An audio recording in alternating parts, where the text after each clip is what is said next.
Now let's look at the impact of ions on solubility. This is the common ion effect. So we'll look at silver chromate. We've got the chemical reaction up on our screen. Or the dissolving of silver, sorry, silver chromate into water.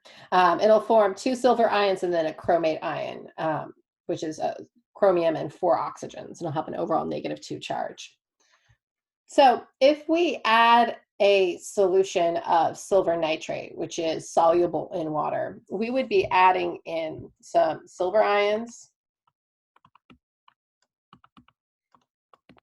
and nitrate ions into the solution. And so the question becomes, what would be the impact on the solubility of the silver chromate? So if we add in the silver and the nitrate, the nitrate isn't represented anywhere in this reaction, but the silver is. We'll be increasing the concentration of silver in our solution. Now, as that increases, we're essentially looking at a Le-Chatelier's principle problem. So as that increases, we're no longer at equilibrium. To establish equilibrium again, we're going to see more silver chromate precipitate and form a solid. Our equilibrium is going to shift to the left side of the reaction, towards the reactants. And so we'll see that solubility of silver chromate decrease. And this is the effect of adding in an ion in a more soluble compound into a solution that has a less soluble version of it. It'll actually decrease that solubility because there'll be so much silver around already. So let's look at an example of this.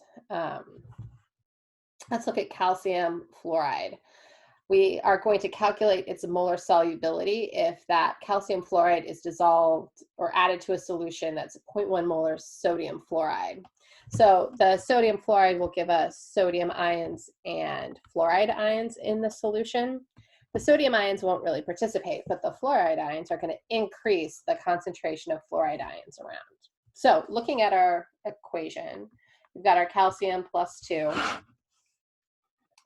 Oh, sorry. Let's put our solid in here first. Our calcium fluoride solid will be in equilibrium with calcium ions dissolved in water plus 2 fluorine ions. So as we look at this, we can take an ice table. Again, we don't consider the solid. We don't have any calcium around, and instead of putting a 0 for our initial concentration of fluoride, we are going to put in the concentration of fluoride from the sodium fluoride. So we're going to have a 0.1 molar concentration of fluoride ions already around.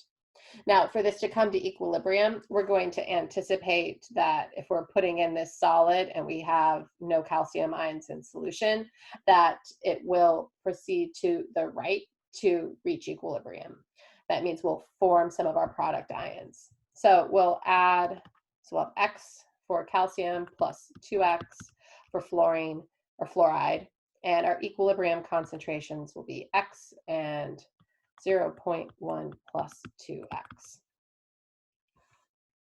Now we can set up our solubility product expression. We are going to need that KSP.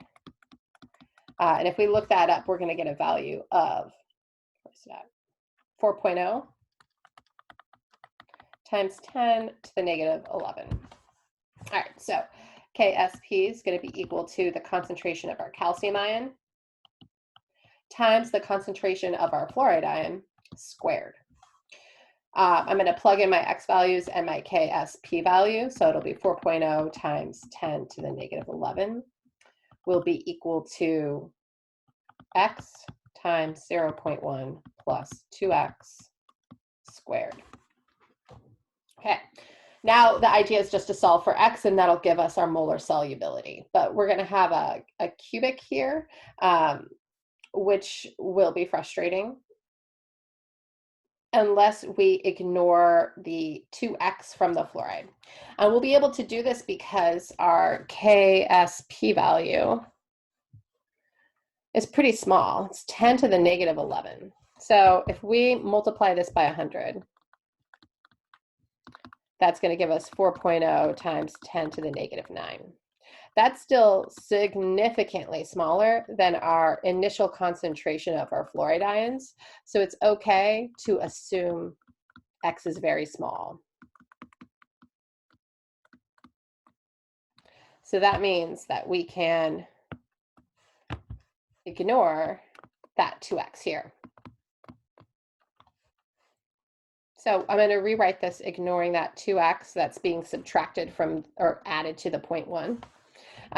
We can't ignore the X that represents the calcium molar solubility because we are trying to calculate molar solubility. But it's going to be such a small value that when we add it to the 0.1, we'll still be rounding to 0.1. So it won't actually change that concentration of the fluoride ion in a way that would be meaningfully measurable. So I've got 4.0 times 10 to the negative 11th is going to equal X times 0.1 squared. Now I can solve for X a little bit more easily. Equal to 4.0 times 10 to the negative 11th divided by 0.1 squared. And X is going to be 4.0 times 10 to the negative 9.